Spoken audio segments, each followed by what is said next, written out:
Meus irmãos, vamos abrir a palavra do Senhor na carta que Paulo escreveu aos Efésios, capítulo 6. Nós vamos ler do verso 10 ao verso 20 apenas. Será o texto para nossa exposição, meditação, reflexão nessa noite. Efésios, capítulo 6, verso 10 ao verso 20.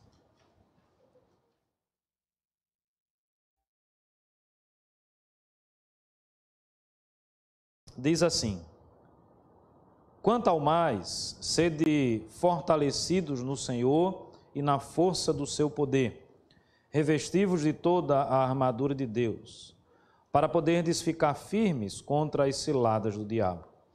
Porque a nossa luta não é contra o sangue e a carne, e sim contra os principados e potestades, contra os dominadores deste mundo tenebroso, contra as forças espirituais do mal nas regiões celestes. Portanto, tomai toda a armadura de Deus, para que possais resistir no dia mau, e depois de terdes vencido tudo, permanecer inabaláveis. Estai, pois, firmes, cingindo-vos com a verdade e vestindo-vos com a couraça da justiça. Calçai os pés com a preparação do evangelho da paz, embraçando sempre o escudo da fé, com o qual podereis apagar todos os dardos inflamados do maligno. Tomai também o capacete da salvação e a espada do Espírito, que é a palavra de Deus. Com toda oração e súplica, orando em todo tempo no Espírito e para isto vigiando com toda perseverança e súplica por todos os santos. E também por mim, para que me seja dada no abrir da minha boca a palavra para com intrepidez fazer conhecido o mistério do Evangelho, pelo qual sou embaixador em cadeias, para que em Cristo eu seja ousado para falar, como me cumpre fazê-lo. Amém. Que Deus abençoe esta palavra. Eu convido o pastor Misael. Meus amados irmãos, o autor desta carta, o apóstolo Paulo, com certeza era alguém que conhecia sobre lutas, sobre adversidade. Na realidade, nos dois últimos textos, basicamente, que nós acabamos de ler, talvez mais precisamente no último, no verso 20, desse trecho que nós selecionamos aqui, ele fala de forma assim muito clara que ele é embaixador em cadeias, mostrando que a situação na qual ele enfrentava, escrevendo essa carta e outras cartas, era a situação de alguém perseguido, de alguém que enfrentava lutas.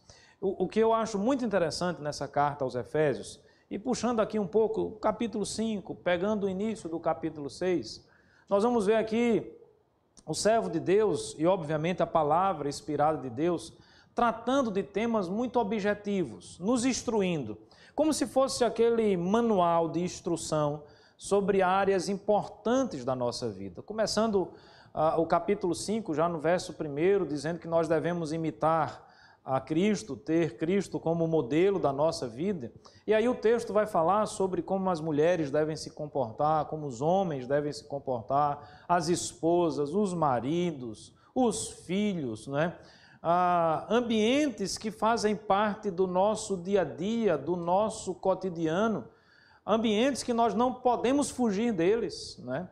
Vai tratar de como os servos devem lidar, aqueles que trabalham, aqueles que têm chefes, né? Aqueles que lidam e que executam as suas atividades de forma muito prática. É um manual, de fato, de instrução.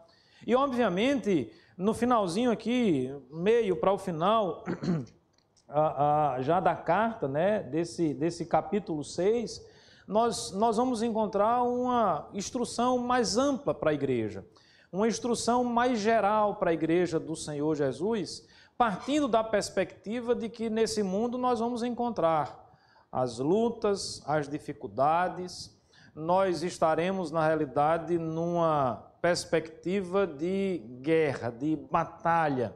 E essa batalha para além das lutas humanas que nós travamos, sobretudo é uma batalha espiritual.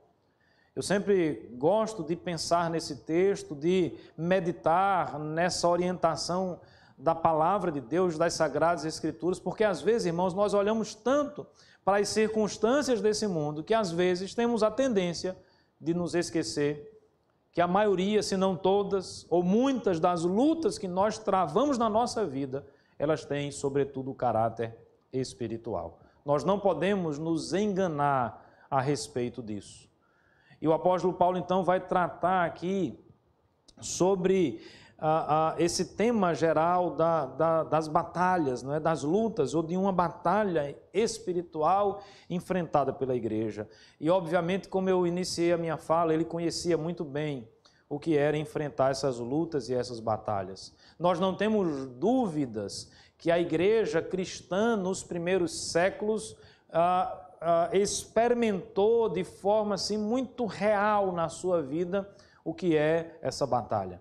Uma igreja que foi perseguida pelos judeus, uma igreja que foi massacrada, muitos irmãos massacrados, assassinados, torturados de forma violenta e de forma vil pelo Império Romano, pelas autoridades da época. Existem vários livros que relatam algumas dessas histórias que mostram, de fato, a horrenda perseguição que a igreja do Senhor Jesus sofreu. Não foi apenas nessa época que a igreja de Cristo foi perseguida. Ao longo de 2000 anos, pensemos aqui então, a partir de Cristo, nós vamos encontrar sempre a igreja do Senhor Jesus sofrendo perseguição. Perseguição atroz, perseguição violenta, perseguições muitas vezes vindas do próprio Estado, né? Vindas das próprias autoridades, né? Até hoje, cristãos continuam sendo perseguidos, torturados, assassinados, decapitados, degolados, torturados em cadeias. Mulheres e crianças, mulheres sendo estupradas, crianças sendo arrancadas do seio familiar. Essa é uma realidade presente nos nossos dias. Se você tiver um dia curiosidade, dá uma olhada lá no site da Portas Abertas, que é uma instituição que lida muito com isso, nós vamos ver a igreja, o mapa da igreja perseguida, não é? Relatos que, de fato, assim, ao mesmo tempo que nós nos alegramos em saber que Deus está dando firmeza de fé àquele povo, nos entristece pela violência que muitos dos nossos irmãos têm sofrido. Inclusive missionários da Igreja Presbiteriana do Brasil, que estão servindo em outras nações, que muitas vezes sequer nós podemos pronunciar e dar detalhes a respeito deles, por uma questão de preservar de fato a vida, de preservar de fato a atuação dessas pessoas. Provavelmente, nenhum de nós está experimentando essa situação. As perseguições, elas começam a eclodir no nosso país, me parece, eu tenho essa visão.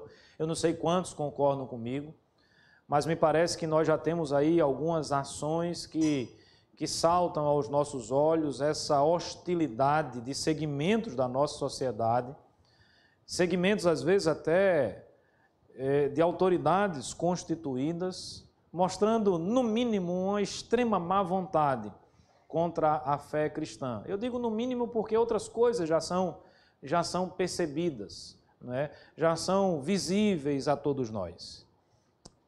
Se não fosse essa situação que se inicia na nossa nação, esse texto já seria importante.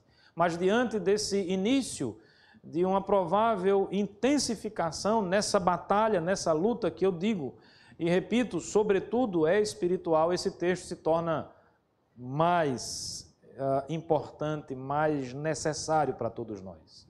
É um texto que vai nos ensinar a enfrentar as lutas da vida.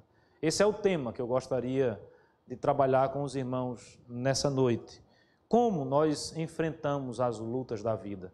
Como enfrentar as lutas dessa vida? E eu queria que você permanecesse com a sua Bíblia aberta e nós vamos, na medida do possível, sempre olhar para que o texto sagrado, para aquilo que o texto sagrado nos ensina e nos orienta. O primeiro ponto que eu gostaria de destacar sobre enfrentar essas lutas da vida ou essa forma de enfrentar as batalhas que, obviamente, são travadas nesse plano, mas que também são espirituais.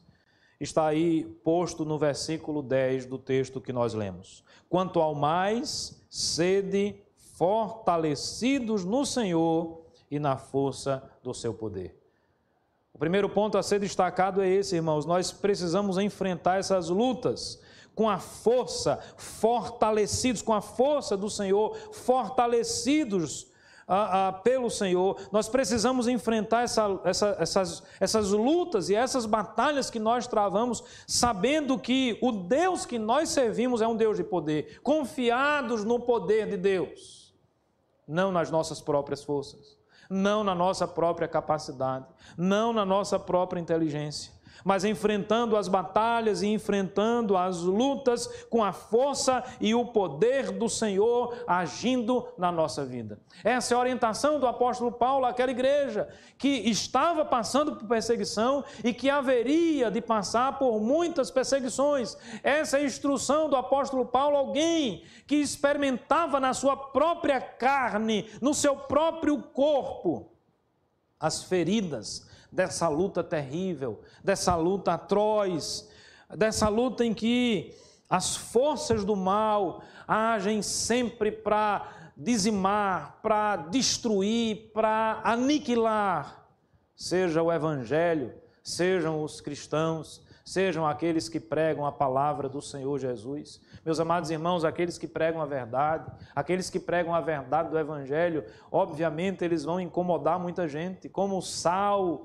A igreja assim o é, como o sal neste mundo, na perspectiva de interditar um pouquinho, né? Fazer demorado um pouquinho mais o apodrecimento deste mundo. Com certeza a igreja vai sofrer todo tipo de hostilidade. E nós, como cristãos, haveremos de sofrer também na nossa vida essa situação. E eu trago aqui não apenas essa perspectiva do sofrimento da igreja, mas eu acho que as instruções aqui contidas servem para aquelas realidades que são pessoais, minhas, suas, de todos nós. Daquele sofrimento que nós enfrentamos, daquela angústia que muitas vezes se abate sobre o nosso coração. Daquele momento em que nós olhamos para todos os lados, em que nós avaliamos a nossa inteligência, onde nós avaliamos o nosso poder econômico, onde nós avaliamos tantas circunstâncias e chegamos à conclusão que nós não temos força, capacidade suficiente para reverter tal situação. E aí nós estamos diante de uma batalha, aí nós estamos perdendo a guerra. E aí no Age of Empires, não é, Caio? Estamos sendo cercados e destruídos pelos inimigos, bate o desespero, bate a angústia. O que é que nós vamos fazer nesse momento? O que a palavra de Deus diz para mim e para você nessa noite é: confie no poder de Deus. O que a palavra de Deus nos ensina nessa noite é: busque fortalecimento no Senhor. É uma das doutrinas, né? Um dos ensinamentos que eu considero assim mais fantásticos que a palavra de Deus nos ensina, é aquele que nos ensina que quanto mais nós somos fracos, mais fortes nós haveremos de ser. Obviamente que o mundo não entende isso, né? O mundo não compreende esta verdade, é por isso que o evangelho é loucura. Ou nas palavras do próprio apóstolo Paulo aí no verso 19, né? Quando ele pede que os irmãos ali da igreja de Éfeso estejam orando para que ele pregasse com intrepidez e para que ele fizesse conhecido o mistério do evangelho. É um mistério para muitas pessoas porque as pessoas não compreendem como é que o Deus soberano primeiro se fez carne e habitou entre nós. Ele podia simplesmente dizimar todo mundo, ele podia simplesmente destruir todo mundo. E muito mais do que isso, muitas pessoas não entendem como é que esse Deus se entregou a sua vida. Ele não foi só assassinado, ele se deixou assassinar, ele se entregou por mim e por você. As pessoas entendem muitas vezes essa perspectiva como uma perspectiva de fracasso. Olha para a cruz de Cristo, como zombavam do Senhor Jesus. aquela coroa de espinhos colocada sobre a sua cabeça não era uma homenagem a ele, mas era uma zombaria. Ele havia dito que era o rei, você não é o rei, está aqui uma coroa de espinhos. A inscrição, Jesus Cristo, né? Rei dos judeus, o rei pendurado na cruz, o rei sofrendo, pediu água, deram-lhe vinagre a beber, teve que carregar a sua própria cruz. Veja que desde o seu nascimento até o momento da sua crucificação, nós estamos diante de um estado de humilhação.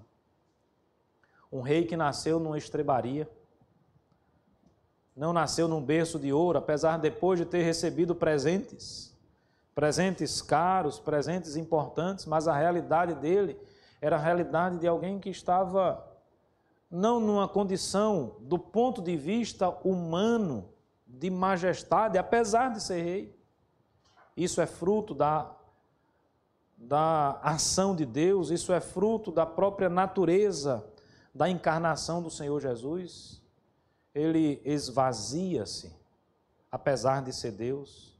Ele se humilha a ponto de habitar o Deus que se faz homem, o Deus que vem tabernacular entre nós, o Deus que era desde o princípio, o Deus criador de todas as coisas, aquele que é a ressurreição e a vida, aquele que é a luz do mundo, aquele que é o alfa e o ômega, aquele que é o Senhor dos exércitos. Por amor, ele se encarna, ele habita entre nós, ele está no nosso meio. Essa palavra é loucura para aqueles que imaginam que a vida ou aquilo que nós devemos ter como alvo e objetivo na nossa vida sempre é a destruição das outras pessoas. Eu tenho que me manter forte, eu tenho que me manter firme, eu não posso ceder uma vírgula sequer. Eu lembro de uma reunião, uma das reuniões que eu participei da igreja, do Supremo Concílio, onde se travava uma discussão sobre a indicação de duas pessoas para um cargo importante da igreja. Um deles, amigo meu, estudamos juntos, mesma turma, e um outro que queria aquela função também, obviamente todos com legitimidade para desejar servir ao reino, não há nenhum juízo de valor da minha parte sobre um ser mais legítimo do que o outro. Mas naquele momento de discussão, eu lembro de ter ido ao encontro desse meu amigo e ter dito assim: olha, agora não é a hora de você se mostrar forte, de você colocar as suas qualidades. Se você quiser ganhar esse plenário, você vai declinar do seu direito de fala e simplesmente dizer a essas pessoas que você se submete à vontade desse plenário. E foi exatamente isso que ele fez, e ele conseguiu reverter aquela situação, não porque se mostrou forte, mas porque se mostrou submisso. Muitas vezes nós não compreendemos isso. Nós queremos dar o troco, né? É o velho homem. Eu entendo perfeitamente como essas coisas acontecem, porque eu também tenho essa vontade. Esse sentimento também me assalta. Mas veja, irmãos, a força que nós devemos buscar é a força do Espírito Santo de Deus agindo na nossa vida. Então, no momento em que você estiver enfrentando aquela batalha mais difícil da sua vida, confie no Senhor. Entregue, não apenas do ponto de vista da salvação, mas do ponto de vista do dia a dia, entregue o seu caminho ao Senhor. Entregue a sua vida nas mãos do Senhor. Entregue o seu presente e o seu futuro nas mãos do Senhor. Como, irmãos, nós devemos enfrentar as lutas e as batalhas que se impõem diante dos nossos olhos, nos nossos passos, nos nossos dias, no nosso dia a dia. Nós precisamos enfrentar essas batalhas com a força e com o poder do nosso Deus. Porque nós sabemos que Deus pode aniquilar os nossos inimigos. Porque nós sabemos que Deus haverá de lutar as lutas mais intensas por nós. E nós temos a convicção de que quanto mais fraco nós somos e reconhecemos a nossa fraqueza, mais dependentes de Deus nós seremos. É como se eu dissesse: eu não posso. Senhor, eu estou nas tuas mãos. Senhor, eu não tenho mais a força. Eu não tenho mais a capacidade. Todos os meus argumentos acabaram. O dinheiro não é mais suficiente para isso. De nada nessa circunstância vale os meus títulos. De nada vale todo aquele meu estudo. Chegou um momento que nós simplesmente estamos nas mãos de Deus. E é nesse momento, exatamente nesse momento, que a força de Deus agirá na nossa vida de forma definitiva. E aí nós começaremos a vencer a batalha. E aí nós começaremos a ganhar a guerra. Porque nós estaremos agindo não nas estratégias meramente humanas, por mais importantes que elas sejam, porque aí nós não estaremos agindo confiados na nossa competência ou na nossa força. Nós estaremos agindo na certeza de que nós seremos fortalecidos pelo Senhor. Nós agiremos, conforme diz o verso 10, na força do seu poder. E eu pergunto, meus amados irmãos, quem pode deter o poder de Deus? Quem pode conter o poder de Deus? Eu vou mais além na minha pergunta. Quem pode nos separar do amor daquele que tem todo o poder? Alguma coisa capaz de nos separar? Absolutamente nada. Nem a vida, nem a morte. Até porque para nós, nem a morte é sinal de fraqueza. Nem a morte é sinal de que a batalha foi perdida. O que é que nós aprendemos hoje pela manhã? Lembre-se daquilo que o Senhor Jesus disse a Marta, quando ela então afirmou que o seu irmão estava morto já havia 4 dias. Dizendo: mestre, se quiseres, tu podes pedir qualquer coisa que Deus haverá de dar, o Pai haverá de conceder. O Senhor Jesus diz: olha, ele vai ressuscitar. Ela não entende muito bem, diz: não, eu sei que na ressurreição do último dia ele vai ressuscitar. E o Senhor Jesus faz lembrar a Marta diante de quem ela estava. E ele diz assim: Marta, eu sou a ressurreição. Marta, eu sou a vida. Você está diante da ressurreição. Obviamente que Lázaro haverá de ressuscitar na última ressurreição, como todos aqueles que morrerem em Cristo Jesus. Mas o que o Senhor Jesus estava dizendo naquela hora era: ele vai ressuscitar agora. Porque eu tenho poder sobre a morte. Porque eu sou a vida. Eu sou o Deus Todo-Poderoso. Eu pergunto, meus amados irmãos, tem forma mais inteligente de enfrentarmos as lutas da nossa vida, se não confiarmos no poder desse Deus que pode todas as coisas? Do Cristo que manda a tempestade cessar, que manda o vento cessar, daquele que é capaz de fazer com que Lázaro ressuscite dentre os mortos. Como enfrentar as batalhas e as lutas desta vida? Fortalecidos, verso 10, no Senhor e na força do seu poder. Mas o apóstolo Paulo, nessa instrução à igreja, ele traz uma outra verdade que é importante de percebermos. Veja, a força maior é a força de Deus. Quem pode todas as coisas é Deus. Quem age é o Espírito Santo de Deus. Mas alguma coisa nós precisamos fazer. E o que é que nós precisamos fazer? Nós precisamos nos revestir. Nós precisamos nos vestir, não é? Nós precisamos nos cercar. Entenda a ideia de nos revestir como a ideia de que eu estou trazendo para a minha existência, para a minha vida, coisas que são importantes, coisas que são necessárias. O apóstolo Paulo aqui vai tratar, então, da figura de um soldado romano que trazia, enquanto soldado, a sua indumentária, as peças daquela armadura assim chamada. E esse é o segundo ponto a ser destacado: como enfrentar as lutas e as batalhas da vida, revestindo-nos de toda a armadura de Deus. Existe algo que nos protege, irmãos. Deus nos deu proteção. A força de Deus, ela é capaz de reverter toda e qualquer situação. Isso é fato. Nós não discutimos sobre isso. Essa é a nossa fé, essa é a nossa crença. Mas o que eu estou dizendo para os irmãos é que Existem momentos na nossa vida que o nosso pé tende a vacilar, a escorregar.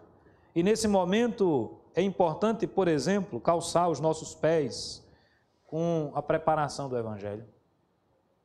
Vai chegar um momento em que as setas de Satanás, obviamente nós enfrentamos dois inimigos terríveis na nossa vida, em linhas gerais, de modo geral. Aquele inimigo que habita dentro de nós, o nome dele é pecado. E aquele inimigo que está fora de nós, o nome dele é Satanás, ao derredor, sempre tentando nos destruir. Lembra da história de Jó? Estava a rodear a terra, fala com Deus, e ali ele então tenta agir contra a vida do servo do Senhor. Jó estava enfrentando lutas e batalhas na sua vida, talvez mais terríveis do que todos nós já enfrentamos na nossa vida. Perdeu tudo que tinha, financeiramente falando, perdeu 10 filhos, isso não é pouca coisa, irmãos. Perdeu a sua saúde, ele sequer tinha saúde para trabalhar. Foi traído pelos seus amigos, teve a sua esposa como má conselheira. Veja, dardos, né? Setas de Satanás atingindo a vida do servo do Senhor. Quando isso acontecer, irmãos, é preciso nos portar com o escudo. O escudo aqui, obviamente, a ideia do soldado romano tinha em torno de 123 centímetros, né, de altura e 75, 76 centímetros de largura. Era um escudo bastante grande, né, até para os padrões das armaduras naquela época, no mundo antigo. Era um escudo que protegia praticamente todo o corpo do soldado, as partes mais importantes do corpo daquele soldado. Quando os dardos de Satanás, quando as setas de Satanás forem lançadas sobre a nossa vida, nós precisamos estar com o escudo posto. E que escudo é esse, irmãos?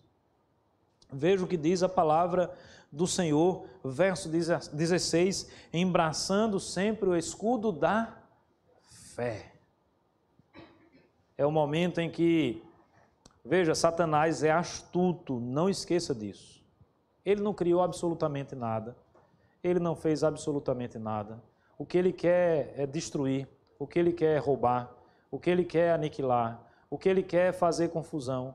E ele vai ser extremamente hábil e astuto para realizar os propósitos do seu coração. Aquilo que ele se pretende a fazer. Mas eu pergunto, nós estamos 100% vulneráveis? Nós estamos suscetíveis a esses ataques, mas 100% vulneráveis não. Sabe por quê? Porque nós estamos lutando na força e no poder do nosso Deus. E segundo, estamos revestidos com a armadura de Deus. Nessa hora, meus amados irmãos, é importante que a fé esteja diante de nós, como um verdadeiro escudo a nos proteger. É isso que eu acredito, é nisso que eu creio. Quando as vozes perturbadoras, não é? Muitas vezes de pessoas, ou até mesmo vozes que estão internalizadas no nosso ser, tentarem nos convencer de que Deus não é aquilo que Ele diz que é, tentarem nos convencer de que as coisas são diferentes daquilo que a palavra de Deus nos ensina, nós precisamos pedir a Deus essa força e estar devidamente revestidos com o escudo da fé e afirmar: eu creio, eu não duvido. Fé é certeza, irmãos. Fé é convicção. Eu falava hoje pela manhã, não tem como você dizer que tem fé e ao mesmo tempo você duvidar. Dúvida e certeza não andam junto. Ou você acredita, ou você não acredita. Ou você tem fé, ou você precisa buscar fé. Ou você acredita e tem certeza plena, ou você precisa que Deus fortaleça ainda mais esse aspecto da sua vida, espiritual, material, seja ele qual for, mas que se refere a essa fé, a essa certeza, a essa convicção. É como se tudo estivesse dando errado.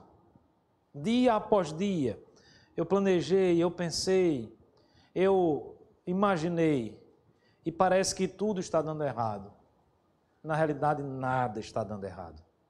Tudo está acontecendo de acordo com a vontade do nosso Deus. O que nós precisamos é ter fé. Vamos lembrar mais uma vez de Jó. Recebeu um elogio do próprio Deus. Um homem reto, um homem íntegro, um homem temente a Deus. Então descarte aquela ideia de que ele estava sendo açoitado, perseguido, enfrentando aquilo porque ele era terrível, pecador, não é esse o ponto. Ele perde a sua saúde, ele perde a sua família, ele não tem mais amigos que ele possa contar, mas tem uma coisa que Jó nunca perdeu: a sua fé. É por isso que ele é capaz de dizer uma das expressões que eu particularmente acho mais belas que nós encontramos na palavra de Deus diante da situação que ele enfrentava.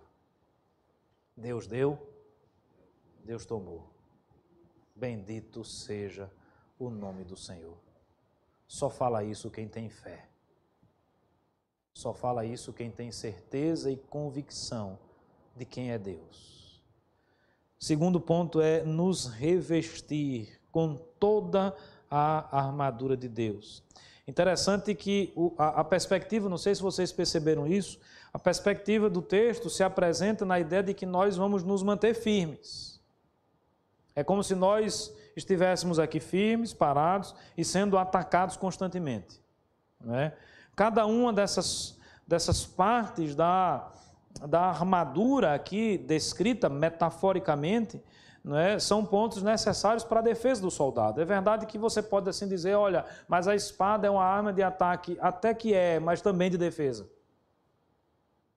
A ideia aqui é que nós avançamos na medida que nós pregamos o Evangelho. Nós avançamos na medida em que nós nos mantemos firmes e fiéis ao nosso Deus. É nesse momento que o mundo vai olhar para nós e vai dizer, fulano é diferente, mesmo diante de tantas lutas, mesmo diante de tantas provações, ele continua firme na sua fé. Amaldiçoa o teu Deus e morre, dizia a esposa de Jó. Amaldiçoa o teu Deus e morre, é o teor da fala daqueles amigos, falsos amigos, né? Terríveis amigos de Jó.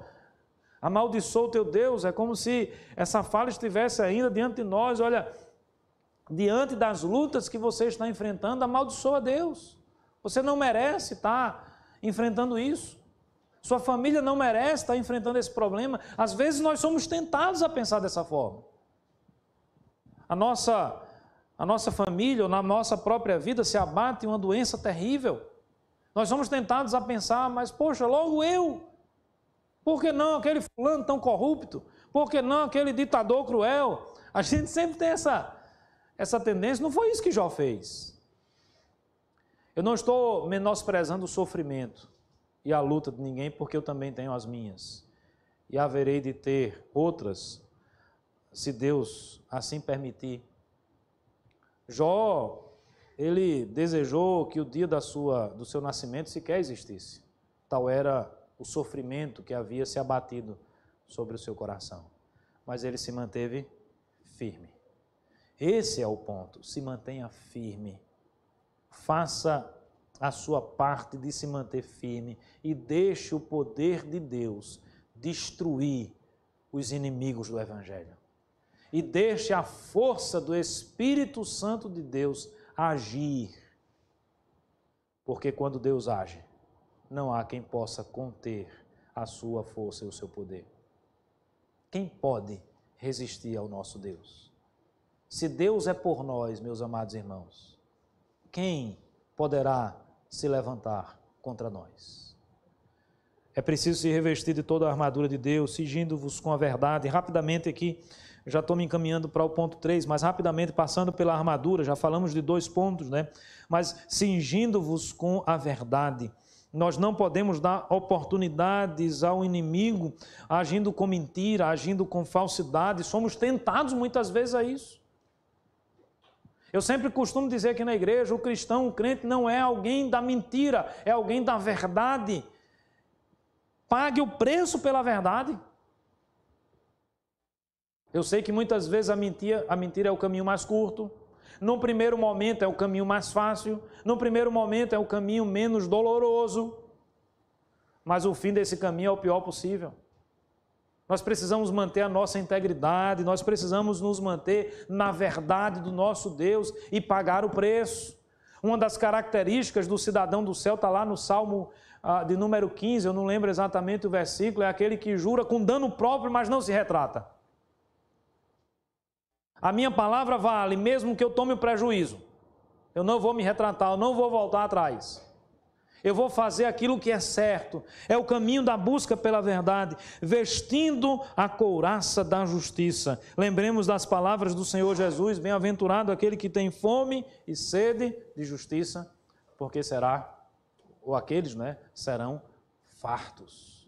Nós devemos lutar, meus amados irmãos, pela justiça. Nós já falamos sobre calçar os pés com o Evangelho, o texto fala também do escudo da fé, nós já falamos sobre isso também, usando o capacete da salvação. Esse é um ponto que eu acho fantástico.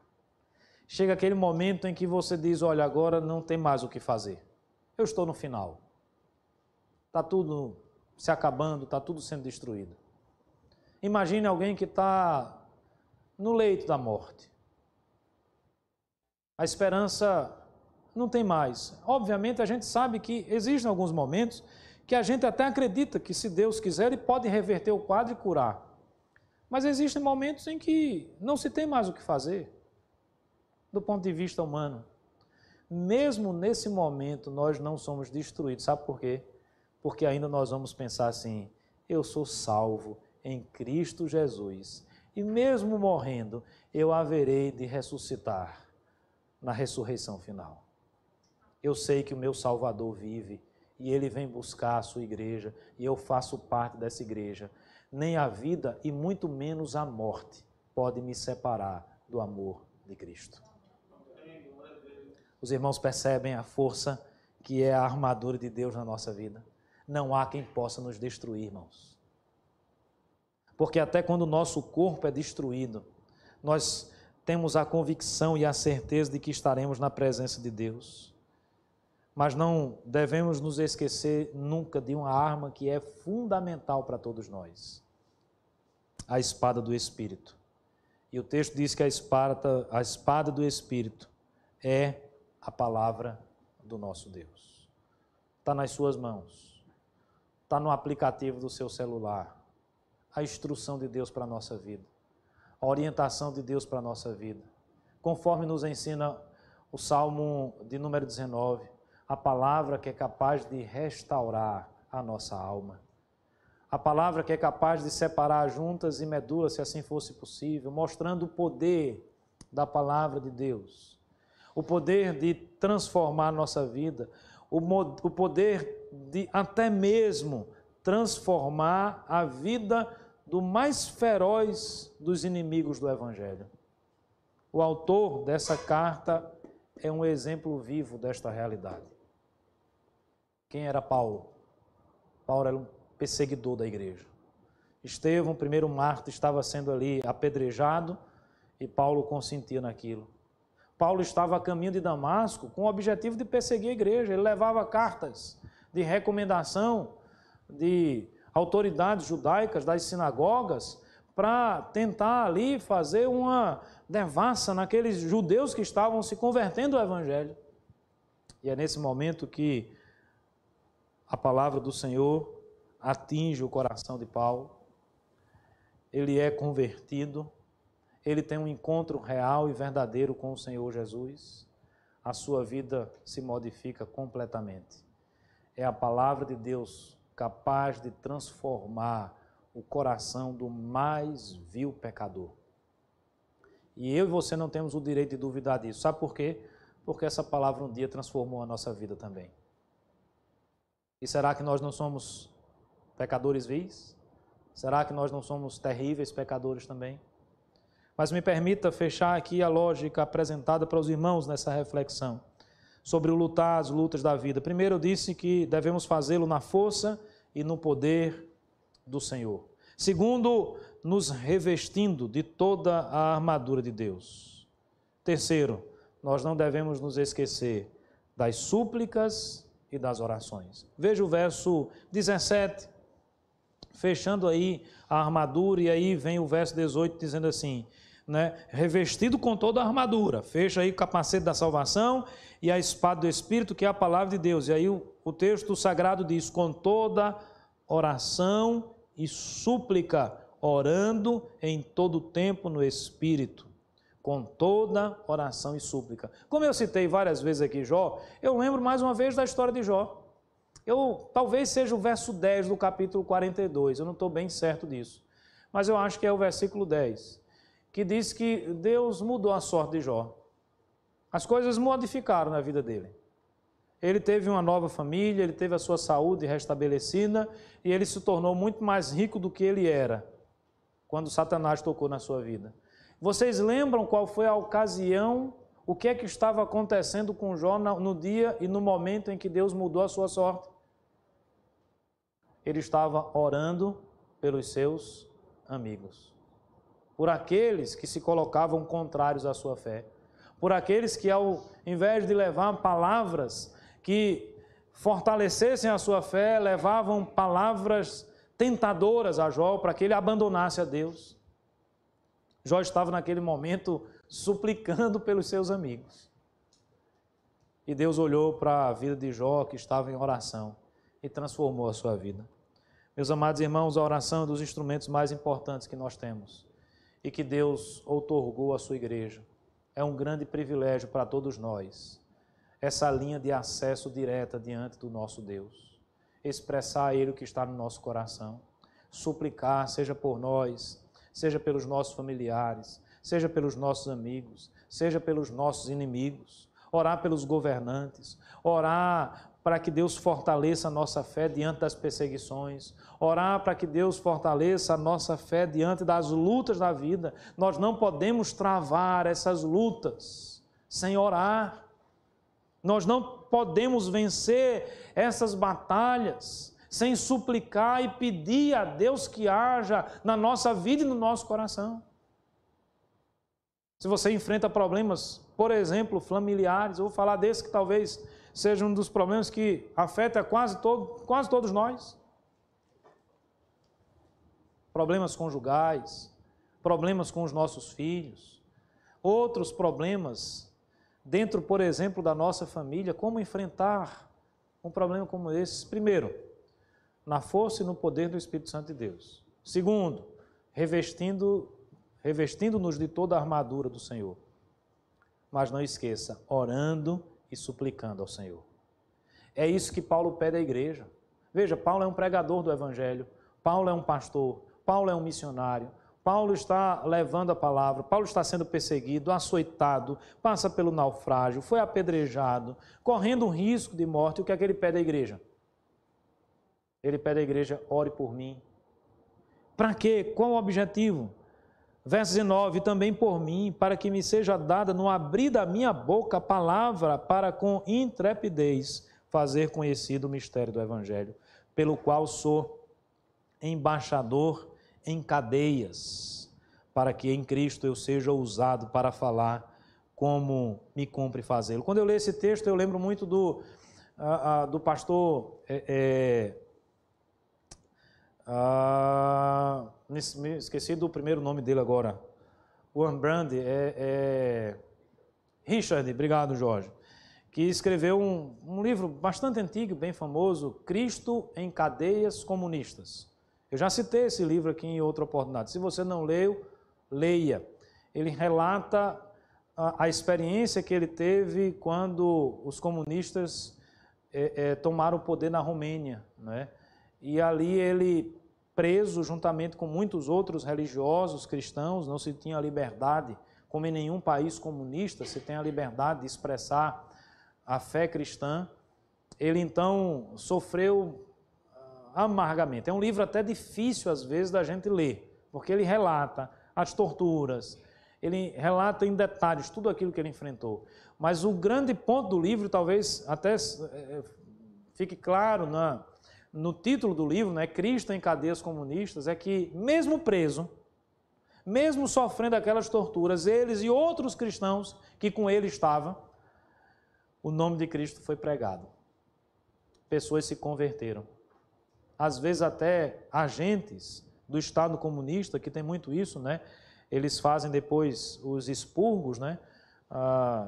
Tem os primeiros que conquistam e sempre tem o segundo escalão ali que quer derrubar os primeiros, é uma luta muito intensa pelo poder, e vez por outra até aqueles que ajudaram a tomada, a conquista, se tornam prisioneiros também, são sacrificados, e no relato dele, inclusive alguns desses comunistas entregaram a sua vida a Cristo. Eu olho e vejo Paulo nos ensinando exatamente isso. Ele lá, preso, mas foi a partir das cadeias que ele pôde pregar para reis, para rainhas, para governantes, chegando até o império, né? Chegando até a sede do império, chegando até a cúpula mais restrita do poder do maior império que o mundo talvez tenha possuído, né? Mais forte, que tem reflexos até hoje na cultura ocidental. Ora por mim, é o que o apóstolo está dizendo, para que eu continue pregando o Evangelho, para que o nome de Cristo seja conhecido, porque eu sou embaixador de Cristo nas cadeias. É como se ele estivesse dizendo assim, olha, eu estou aqui preso, mas eu estou preso fisicamente falando, mas eu continuo pregando o Evangelho. Só é possível fazer isso, irmãos, embaixo do poder de Deus. Só é possível fazer isso quando nós estamos revestidos com a armadura de Deus. Só é possível atingir esse nível quando a oração, a súplica se torna real na nossa vida. Vamos orar uns pelos outros, vamos suplicar, vamos clamar. Eu peço e faço minhas as palavras do apóstolo Paulo, mesmo não sendo embaixador em cadeias, mas como pastor, que a igreja ore por mim, que a igreja ore pelo conselho, pelos pastores, pela liderança. Nós precisamos orar mais, irmãos, nós precisamos suplicar mais a Deus. Como enfrentar as lutas da nossa vida? Primeiro, na força e no poder do Senhor. Segundo, revestido de toda a armadura de Deus. Terceiro, com oração e com súplicas. Que Deus nos abençoe. Amém e amém.